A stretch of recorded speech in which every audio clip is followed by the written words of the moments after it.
Argentina ব্রাজিলের যেহেতু খেলা চলতেছে, তো অবশ্যই এই জিনিসটা লাগবে, বাঁশি। বাঁশি সবার লাগবে মেবি। এই যারা তোমরা বাঁশি নিবা আইসা বলবো এটা। তারপর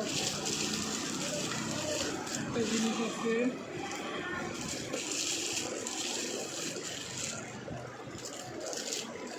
ইঞ্জিনিয়ারিংয়ের যে জিনিসগুলো আছে, এটা বাচ্চাদের খেলনা, এইটা আছে, সব কিছু আছে পুরো সেট। যারা ইঞ্জিনিয়ার হইতে যাও তারা আসবে এখানে। এইগুলো আছে। তো এটা হলো ছোটো বাঁশি, বড় টাইপের আছে বা ছোটো টাইপের আছে। এটা বড়, এটা ছোটো।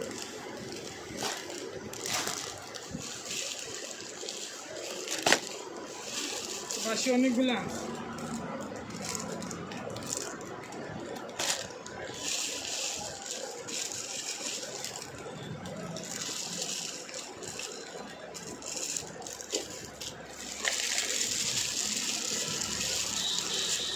যারা নিতে চাও অবশ্যই অবশ্যই চলে আসবে। এই যে বাঁশি তোমাদের জন্য নিয়ে আসলাম।